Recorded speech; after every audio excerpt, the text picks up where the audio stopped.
जय हिंद दोस्तों, कैसे हैं आप सभी। आशा करता हूं बहुत ही अच्छे होंगे। इस वीडियो में हम आपके लिए लेकर आए 12 दिसंबर के थर्ड शिफ्ट में पूछे गए महत्वपूर्ण प्रश्नों को। इस शिफ्ट में साइंस, करंट अफेयर्स और स्टैटिक जीके के काफी अच्छे प्रश्न पूछे गए। तो नीचे दिए गए सभी प्रश्न जो है 100% रियल है, जो परीक्षा में आए थे। चलिए देखते हैं पहला क्वेश्चन क्या पूछा था आपसे। पहला क्वेश्चन पूछा था कॉन्क्वेस्ट सैन्य अभ्यास किन दो देशों के बीच आयोजित किया जाता है। आपसे पूछा था कि कॉन्क्वेस्ट सैन्य अभ्यास किन दो देशों के बीच आयोजित किया जाता है। बताइए क्या होगा right answer. Right answer comment box में लिख दीजिए। देखिए आपकी तैयारी कैसी है, या प्रश्न आपके पूछा गया था। तो ऑप्शन बी इस प्रश्न का राइट आंसर हो जाएगा, भारत और मंगोलिया के बीच। इसका राइट आंसर हो जाएगा ऑप्शन बी, भारत और मंगोलिया के बीच। यह एक बहुराष्ट्रीय शांति स्थापना सैन्य अभ्यास है। इस 2025 में इसका 22वां संस्करण आयोजित किया गया। इसकी शुरुआत 2003 में अमेरिका और मंगोलिया के बीच हुई थी। बाद में यह बहुराष्ट्रीय बना। अब चलते हैं अगले प्रश्न की ओर, देखते हैं अगला प्रश्न क्या पूछा है आपसे। अगला प्रश्न जो पूछा था वह पूछा था खीचन और मेनार आर्द्र भूमि जिन्हें जून 2025 में रामसर स्थल में शामिल किया गया किस राज्य में है। आपसे पूछे खीचन और मेनार आर्द्र भूमि जिन्हें जून 2025 में रामसर स्थल में शामिल किया गया किस राज्य में है। बताइए राइट आंसर क्या हो जाएगा। राइट आंसर हो जाएगा ऑप्शन सी, राजस्थान। राजस्थान इस प्रश्न का राइट आंसर हो जाएगा। खीचन जो कि फलोदी क्षेत्र प्रवासी पक्षियों विशेषकर डेमाइलेस क्रेन के लिए प्रसिद्ध है, और मेनार जो उदयपुर के पास है को बर्ड विलेज भी कहा जाता है। यहां बड़ी संख्या में जल पक्षी पाए जाते हैं। जून 2025 में इन दोनों को रामसर कन्वेंशन की तरह अंतरराष्ट्रीय महत्व की आर्द्रभूमि घोषित किया गया। इसमें जैव विविधता संरक्षण और इको टूरिज्म को बढ़ावा मिलेगा इससे। अब चलते हैं अगले प्रश्न जो कि रिपीट हुआ प्रश्न है। बहुत ज्यादा इस टॉपिक से प्रश्न पूछ रहे हैं, इसको बहुत ज्यादा रट लीजिए, इसको पूरा रट लीजिए इस टॉपिक को। जो भी प्रश्न आपसे पूछ सकते हैं वह सभी लेकर आए हैं। चलिए देखते हैं क्या पूछा है आपसे। इसमें पूछा था Laureus world sportsman of the year 2025 का पुरस्कार किसे दिया गया। आपसे पूछा था कि Laureus world sportsman of the year 2025 का पुरस्कार किसे दिया गया। बताइए राइट आंसर क्या हो जाएगा। राइट आंसर हो जाएगा ऑप्शन सी, अमाद डुप्लांटिस को। अमाद डुप्लांटिस इस प्रश्न का राइट आंसर हो जाएगा। अमाद डुप्लांटिस की बात करें तो यह एक पोल वॉल्टर खिलाड़ी हैं। इन्होंने कई विश्व रिकॉर्ड अपने नाम किए। अब चलिए लॉरियंस वर्ल्ड स्पोर्ट्स अवार्ड 2025 में जो आपके आने वाले शिफ्टों में जो भी क्वेश्चन पूछ सकते हैं वह सभी लेकर आए हैं। इसको ध्यान से सुनिए, कॉपी पेन में नोट कर लीजिए, कॉपी में नोट कर लीजिए। आपसे पूछ सकता है कि लॉरियंस वर्ल्ड स्पोर्ट्स अवार्ड 2025 का आयोजन किस शहर में किया गया। तो यह जो हुआ वह मैड्रिड स्पेन में हुआ। अगला क्वेश्चन आपसे पूछ सकता है कि लॉरियंस वर्ल्ड स्पोर्ट्स अवार्ड 2025 किस तिथि को आयोजित हुई। तो 21 अप्रैल 2025 को आयोजित हुई। आपसे पूछ सकता है कि लॉरियंस वर्ल्ड स्पोर्ट्स अवार्ड 2025 में world sportsman of the year कौन बने। तो ये बने Mondo Duplantis. Laureus world sports award 2025 में world sports women of the year किसे चुना गया। तो सिमोन बाइल्स को। सिमोन बाइल्स ने Laureus world sports women of the year किताब कितनी बार जीता है। तो यह 4 बार जीता है। लॉरियंस वर्ल्ड स्पोर्ट्स अवार्ड 2025 में world team of the year कौन बनी है। तो रियल मैड्रिड बना है, या फुटबॉल क्लब है। लॉरियंस वर्ल्ड स्पोर्ट्स अवार्ड 2025 में breakthrough of the year पुरस्कार किससे मिला। तो लामिन यमल को मिला। लॉरियंस वर्ल्ड स्पोर्ट्स अवार्ड 2025 में कमबैक ऑफ द ईयर का सम्मान किससे मिला। रेवका आदरांडे को मिला। लॉरियंस वर्ल्ड स्पोर्ट्स अवार्ड 2025 में स्पोर्ट्सिंग आइकॉन अवार्ड किससे मिला। तो राफेल नडाल को मिला। लॉरियंस वर्ल्ड स्पोर्ट्स अवार्ड 2025 में लाइफ टाइम अचीवमेंट अवार्ड किसे दिया गया। तो यह दिया गया केली स्लेटर को दिया गया। लॉरियंस वर्ल्ड स्पोर्ट्स अवार्ड 2025 का कौन सा संस्करण था। 25वां संस्करण था। ये जो भी क्वेश्चन इससे बन सकते हैं वो सब लिया गया है। अब चलते हैं अगले प्रश्न की ओर, देखते हैं अगला प्रश्न क्या पूछा है आपसे। अगला प्रश्न पूछा है जून 2025 में भारत के किस खिलाड़ी को PSA अवार्ड 2024-25 प्रदान किया गया। बताइए राइट आंसर क्या हो जाएगा। तो राइट आंसर जो हो जाएगा इस प्रश्न का वो हो जाएगा ऑप्शन बी, अनाहत सिंह। अनाहत सिंह इस प्रश्न का राइट आंसर हो जाएगा। अनाहत सिंह भारत की प्रमुख महिला स्क्वैश खिलाड़ी। इन्होंने PSA अवार्ड 2024-25 में women's challenger player of the season of women's young player of the season के पुरस्कार जीते। इन पुरस्कार की घोषणा 8 जून 2025 को हुई थी। यह उपलब्धि उनके उत्कृष्ट प्रदर्शन और निरंतर जीतों के लिए दी गई जाती है। अब चलते हैं अगले प्रश्न की ओर, देखते हैं अगला प्रश्न क्या पूछा है आपसे। अगला प्रश्न पूछा है फरवरी 2025 में आयोजित AI एक्शन समिट किस शहर में हुआ। बताइए राइट आंसर क्या हो जाएगा। राइट आंसर जो हो जाएगा वो हो जाएगा ऑप्शन सी, पेरिस फ्रांस में। ऑप्शन सी इस प्रश्न का राइट आंसर हो जाएगा। यह समिट 10 से 11 फरवरी 2025 को पेरिस में आयोजित हुआ। इस समिट का फोकस रिस्पॉन्सिबल AI गवर्नेंस और ग्लोबल कॉपरेशन पर था। इसमें विभिन्न देशों के सरकारी प्रतिनिधि, टेक कंपनियां और नीति निर्माता शामिल हुए। महत्वपूर्ण क्या आके आने वाले शिफ्टों में तो अगला शिखर सम्मेलन एआई इम्पैक्ट समिट फरवरी 2026 में नई दिल्ली भारत में आयोजित होगा। अब चलते हैं अगले प्रश्न की ओर, देखते हैं अगला प्रश्न क्या पूछा है आपसे। अगला प्रश्न पूछा है केंद्रीय बजट 2025-26 में युवा कार्यक्रम एवं खेल मंत्रालय को कुल कितना बजट आवंटित हुआ, बताइए। राइट आंसर क्या हो जाएगा? तो राइट आंसर जो हो जाएगा वो हो जाएगा ऑप्शन है 2700, ऑप्शन ए हो जाएगा 3794 करोड़। ऑप्शन ए इस प्रश्न का राइट आंसर हो जाएगा। केंद्रीय बजट 2025-26 में मंत्रालय को 3794 करोड़ का आवंटन मिला। यह आवंटन खेल अवसंरचना, एथलीट प्रशिक्षण और युवा विकास कार्यक्रमों को बढ़ावा देने हेतु है। खेलो इंडिया टॉप्स यानी कि टारगेट ओलंपिक पोडियम स्कीम जैसी योजनाओं पर विशेष फोकस है। बजट वृद्धि का उद्देश्य अंतर्राष्ट्रीय खेलों में भारत का प्रदर्शन सुधारना है। अब चलते हैं अगले प्रश्न की ओर, देखते हैं अगला प्रश्न क्या पूछा है आपसे। अगला प्रश्न पूछा है यूके के प्रतिष्ठित फेड सैंड मास्टर पुरस्कार 2025 प्राप्त करने वाले पहले भारतीय कौन बने हैं, बताइए। राइट आंसर क्या हो जाएगा? राइट आंसर हो जाएगा ऑप्शन बी सुदर्शन पटनायक। इस प्रश्न का राइट आंसर हो जाएगा ऑप्शन बी, इस प्रश्न का राइट आंसर हो जाएगा। सुदर्शन पटनायक विश्व प्रसिद्ध सैंड आर्टिस्ट हैं, उड़ीसा से संबंध रखते हैं। वह फ्रेड डॉरिंगटन और सैंड मास्टर पुरस्कार 2025 पाने वाले पहले भारतीय बने। यह पुरस्कार रेत कला में असाधारण योगदान के लिए दिया जाता है। उनकी कृतियां अक्सर सामाजिक संदेश, पर्यावरण और शांति विषयों पर आधारित होती है। अब चलते हैं अगले प्रश्न की ओर, देखते हैं अगला प्रश्न क्या पूछा है आपसे। अगला प्रश्न पूछा है एक्सियोम यानी कि AX-4 मिशन भारत की ओर से कौन अंतरिक्ष यात्री शामिल हुआ, यह आपसे पूछा, बताइए। राइट आंसर क्या हो जाएगा? राइट आंसर हो जाएगा ऑप्शन बी शुभांशु शुक्ला। इस प्रश्न का राइट आंसर हो जाएगा।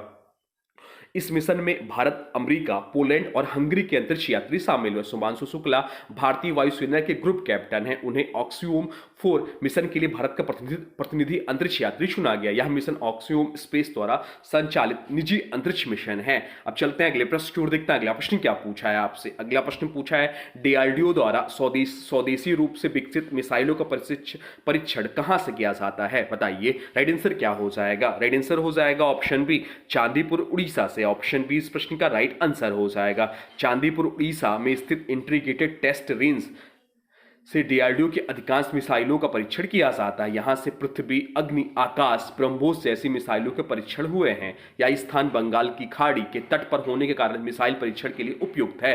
अब चलते हैं अगले प्रश्न की ओर, देखते हैं अगला प्रश्न क्या पूछा है आपसे। अगला प्रश्न पूछा भारत में राष्ट्रीय अग्निशमन सेवा सप्ताह कब मनाया जाता है। आपसे पूछा कि भारत में राष्ट्रीय अग्निशमन सेवा सप्ताह कब मनाया जाता है, बताइए। राइट आंसर क्या हो जाएगा? राइट आंसर हो जाएगा ऑप्शन ए 14 से 20 अप्रैल। ऑप्शन ए इस प्रश्न का राइट आंसर हो जाएगा। 14 अप्रैल को राष्ट्रीय अग्निशमन सेवा दिवस मनाया जाता है। यह दिवस 1944 के बॉम्बे डाक विस्फोट में शहीद अग्निशमन कर्मियों की स्मृति में मनाया जाता है। 14 से 20 अप्रैल को पूरे सप्ताह को नेशनल फायर सर्विस वीक के रूप में मनाया जाता है। इसका उद्देश्य अग्नि सुरक्षा, जागरूकता और आपदा से बचाव को बढ़ावा देता है। अब चलते हैं अगले प्रश्न की ओर, देखते हैं अगला प्रश्न क्या पूछा है आपसे। अगला प्रश्न पूछा ऑनलाइन गेमिंग बिल 2025 का नया नाम क्या है। आपसे पूछा कि ऑनलाइन गेमिंग बिल 2025 का नया नाम क्या है, बताइए। राइट आंसर क्या हो जाएगा? राइट आंसर हो जाएगा ऑप्शन सी। ऑप्शन सी इस प्रश्न का राइट आंसर हो जाएगा। ऑनलाइन गेमिंग संवर्धन और विनियमन अधिनियम 2025 इस प्रश्न का राइट आंसर हो जाएगा। नए नाम में प्रमोशन यानी कि संवर्धन, रेगुलेशन यानी कि विनियमन दोनों पहलुओं पर जोर दिया गया है। उद्देश्य है ऑनलाइन गेमिंग उद्योग को बढ़ावा देते हुए उपभोक्ता संरक्षण और जिम्मेदार गेमिंग सुनिश्चित करना। यह अधिनियम फेयर प्ले, पारदर्शिता और जोखिम प्रबंधनों से जुड़े प्रावधानों को स्पष्ट करता है। अब चलते हैं अगले प्रश्न की ओर, देखते हैं अगला प्रश्न क्या पूछा है आपसे। अगला प्रश्न पूछा डीआरडीओ ने स्वदेशी स्ट्रेटोस्फेरिक एयरशिप प्लेटफॉर्म का सफल परीक्षण कहां से किया है, बताइए। राइट आंसर क्या हो जाएगा? राइट आंसर हो जाएगा ऑप्शन बी शिवपुरी या शिवपुर क्षेत्र, मध्य प्रदेश से। ऑप्शन बी इस प्रश्न का राइट आंसर हो जाएगा। यह परीक्षण 3 मई 2025 को किया गया। यह परीक्षण डीआरडीओ द्वारा विकसित उच्च ऊंचाई की निगरानी प्लेटफॉर्म का था। एयरशिप को लगभग 17 किलोमीटर की ऊंचाई तक उड़ाया गया। इसका उपयोग निगरानी, संचार और खुफिया उद्देश्यों के लिए किया जाएगा। अब चलते हैं अगले प्रश्न की ओर, देखते हैं अगला प्रश्न क्या पूछा है आपसे। अगला प्रश्न पूछा 2023 के रिपोर्ट के अनुसार विश्व के लगभग कितनी प्रतिशत आबादी के पास बिजली की पहुंच है। आपसे पूछा कि 2023 की रिपोर्ट के अनुसार विश्व की लगभग लगभग कितनी प्रतिशत आबादी के पास बिजली की पहुंच है? बताइए। राइट आंसर क्या हो जाएगा? राइट आंसर हो जाएगा ऑप्शन बी 92%। ऑप्शन बी इस प्रश्न का राइट आंसर हो जाएगा। SDG 7 का उद्देश्य सभी के लिए सस्ती, विश्वसनीय और स्वच्छ ऊर्जा सुनिश्चित करना है। 2023 तक वैश्विक स्तर पर लगभग 92% आबादी को बिजली उपलब्ध हो चुकी है। फिर भी लगभग 8% आबादी मुख्यतः अफ्रीका और दूर दराज क्षेत्रों में अभी भी बिजली से वंचित है। प्रकृति के बावजूद समान और टिकाऊ पहुंच एक बड़ी चुनौती बनी हुई है। अब चलते हैं अगले प्रश्न की ओर, देखते हैं अगला प्रश्न क्या पूछा है आपसे। अगला प्रश्न जो पूछा है वह पूछा है प्लास्टर ऑफ पेरिस का रासायनिक सूत्र क्या है? आपसे पूछा है कि प्लास्टर ऑफ पेरिस का रासायनिक सूत्र क्या है? बताइए। राइट आंसर क्या हो जाएगा? राइट आंसर जो हो जाएगा वो हो जाएगा ऑप्शन बी। ऑप्शन बी इस प्रश्न का राइट आंसर हो जाएगा। CaSO4 इंटू हाफ H2O इसका राइट आंसर हो जाएगा। ऑप्शन बी इस प्रश्न का राइट आंसर है। इसे जिप्सम को 100 डिग्री सेल्सियस पर गर्म करके बनाया जाता है। इसका उपयोग टूटी हड्डियों को जोड़ने, मूर्तियां बनाने आदि में किया जाता है। अब चलते हैं अगले प्रश्न की ओर, देखते हैं अगला प्रश्न क्या पूछा है आपसे। अगला प्रश्न पूछा है साइटोप्लाज्म में पाइप जैसी ट्यूबुलर संरचना किस कोशिकांग की होती है? बताइए। राइट आंसर क्या हो जाएगा? राइट आंसर जो हो जाएगा वो हो जाएगा ऑप्शन सी एंडोप्लाज्मिक रेटिकुलम। इस प्रश्न का राइट आंसर हो जाएगा ऑप्शन सी। इस प्रश्न का राइट आंसर हो जाएगा एंडोप्लाज्मिक रेटिकुलम साइटोप्लाज्म में फैली हुई नलिका और चपटी थैलियों का जाल होता है। यह कोशिका के अंदर पदार्थों के परिवहन का कार्य करता है। रफ ER जब राइबोसोम लगे होते हैं तो प्रोटीन संश्लेषण सबकी स्मूथ ER लिपिड संश्लेषण करता है। ER कोशिका के आंतरिक ढांचों को सहारा भी देता है।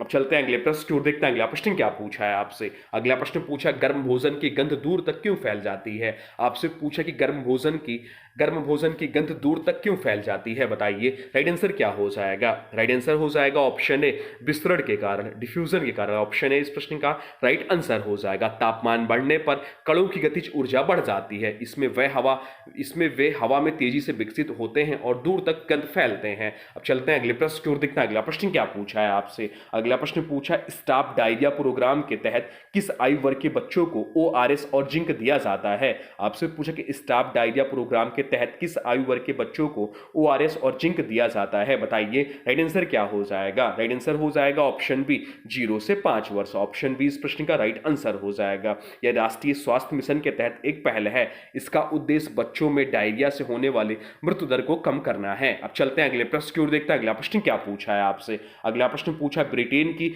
गुप्तचर सेवा MI6 SIS की वर्तमान प्रमुख कौन बनी है? बताइए। राइट आंसर क्या हो जाएगा? राइट आंसर हो जाएगा ऑप्शन बी बैलेज मेट्रिली। इस प्रश्न का राइट आंसर हो जाएगा बैलेज या ब्लेज मेट्रिली को MI6 सीक्रेट इंटेलिजेंस सर्विस की नई प्रमुख नियुक्त किया गया है। वह MI6 का नेतृत्व करने वाली पहली महिला बनी। इससे पहले रिचर्ड मूर MI6 के प्रमुख थे। यह नियुक्ति ब्रिटेन की खुफिया सेवाओं में लैंगिक प्रतिनिधित्व के लिहाज से ऐतिहासिक मानी जाती है। चलते हैं अब अगले प्रश्न की ओर, देखते हैं अगला प्रश्न क्या पूछा है आपसे। अगला प्रश्न पूछा फ्लेमिंग के बाएं हाथ का नियम क्या बताता है? आपसे पूछा था कि फ्लेमिंग के बाएं हाथ का नियम क्या बताता है? बताइए। राइट आंसर क्या हो जाएगा? राइट आंसर हो जाएगा ऑप्शन सी चालक पर लगने वाले बल की दिशा। ऑप्शन सी इस प्रश्न का राइट आंसर हो जाएगा। फ्लेमिंग का बायां हाथ नियम विद्युत मोटर से संबंधित है। बाएं हाथ की पहली उंगली जो है चुंबकीय क्षेत्र की दिशा को प्रदर्शित करता है। अंगूठा चालक की गति, उस पर लगने वाले बल की दिशा को प्रदर्शित करता है और मध्य उंगली धारा की दिशा को प्रदर्शित करता है। अब चलते हैं अगले प्रश्न की ओर, देखते हैं अगला प्रश्न क्या पूछा है आपसे। अगला प्रश्न पूछा है कार्बन यौगिकों में मुख्य रूप से किस प्रकार का बंध पाया जाता है? आपसे पूछा है कि कार्बनिक यौगिकों में मुख्य रूप से किस प्रकार का बंध पाया जाता है? बताइए। राइट आंसर क्या हो जाएगा? राइट आंसर हो जाएगा ऑप्शन बी सहसंयोजक बंध। ऑप्शन बी इस प्रश्न का राइट आंसर हो जाएगा। कार्बन में 4 संयोजक इलेक्ट्रॉन होते हैं, इसलिए यह इलेक्ट्रॉन का साझा करता है। इलेक्ट्रॉन के साझा करने से बनने वाला बंध सहसंयोजक बंध कहलाता है। अधिकांश कार्बनिक यौगिक सहसंयोजक बंध से बने होते हैं, इसी कारण कार्बन यौगिकों का गलनांक कम और विद्युत चालकता कम होती है। अब चलते हैं अगले प्रश्न की ओर, देखते हैं अगला प्रश्न क्या पूछा है आपसे। अगला प्रश्न पूछा है जब हम कुर्सी पर बैठते हैं तो ऊपर की ओर लगने वाला बल के विपरीत कौन सा बल कार्य करता है? बताइए। राइट आंसर क्या हो जाएगा? राइट आंसर हो जाएगा ऑप्शन सी हमारे शरीर का भार। ऑप्शन सी इस प्रश्न का राइट आंसर हो जाएगा। या न्यूटन के तीसरे नियम का उदाहरण है। कुर्सी हमारे शरीर का ऊपर की ओर सामान्य बल लगाती है, इसके विपरीत गुरुत्वाकर्षण बल नीचे की ओर कार्य करता है, जिसे शरीर का भार कहते हैं। स्थिर अवस्था में दोनों बल परिणाम में बराबर और दिशा में विपरीत होते हैं, इसलिए हम कुर्सी पर संतुलन में बैठे रहते हैं। अब चलते हैं अगले प्रश्न की ओर, देखते हैं अगला प्रश्न क्या पूछा है आपसे। अगला प्रश्न पूछा निम्नलिखित में से किसके द्वारा परागकण नहीं होता है? आपसे पूछा कि निम्नलिखित में से किसके द्वारा सॉरी, आपसे पूछा कि अक्टूबर 2025 में आरबीआई का कार्यकारी निदेशक किसे नियुक्त किया गया है। आपसे पूछा कि अक्टूबर 2025 में आरबीआई का कार्यकारी निदेशक किसे नियुक्त किया गया है। बताइए राइट आंसर क्या हो जाएगा। क्या रिपीटेड क्वेश्चन है, बताइए क्या होगा राइट आंसर। राइट आंसर हो जाएगा ऑप्शन बी, सोनाली सेन गुप्ता इस प्रश्न का राइट आंसर हो जाएगा। सोनाली सेन गुप्ता को 9 अक्टूबर 2025 से भारतीय रिजर्व बैंक का कार्यकारी निदेशक नियुक्त किया गया है। इससे पहले वह आरबीआई के बेंगलुरु क्षेत्रीय कार्यालय में कर्नाटक के क्षेत्रीय निदेशक के रूप में कार्यरत थी। उनके पास आरबीआई में 30 से अधिक वर्षों का अनुभव है, जो उन्हें वित्तीय समावेशन, विनिमय, मानव संसाधन प्रबंधन जैसे क्षेत्रों में काम किया है। अब चलते हैं अगले प्रश्न की ओर, देखते हैं अगला प्रश्न क्या पूछा है आपसे। अगला प्रश्न पूछा निम्नलिखित में से किसके द्वारा परागकण नहीं होता है। आपसे पूछा कि निम्नलिखित में से किसके द्वारा परागकण नहीं होता है। बताइए राइट आंसर क्या हो जाएगा। राइट आंसर हो जाएगा ऑप्शन डी, प्रकाश इस प्रश्न का राइट आंसर हो जाएगा। परागकण में परागकणों का स्थानांतरण होता है, जिसके लिए माध्यम की आवश्यकता होती है। सामान्य परागण माध्यम है हवा, कीड़े या कीट और पानी। प्रकाश कोई भौतिक माध्यम नहीं है जो परागकणों को से स्थानांतरित करे, इसलिए प्रकाश द्वारा परागकण नहीं होता। अब चलते हैं अगले प्रश्न की ओर, देखते हैं अगला प्रश्न क्या पूछा है आपसे। अगला प्रश्न पूछा किस तत्व की संयोजकता 2 होती है। आपसे पूछा किस तत्व की संयोजकता 2 होती है। बताइए राइट आंसर क्या हो जाएगा। राइट आंसर हो जाएगा, वो हो जाएगा ऑप्शन सी, बेरिलियम इस प्रश्न का राइट आंसर हो जाएगा। ऑप्शन सी इस प्रश्न का राइट आंसर हो जाएगा, बेरिलियम। बेरिलियम परमाणु संख्या 4, जिसका है समूह 2 यानी क्षारीय मृदा धातु का तत्व है। इसका बाह्य कक्षा में 2 इलेक्ट्रॉन होते हैं, इसलिए इसकी संयोजकता जो होती है वह 2 होती है।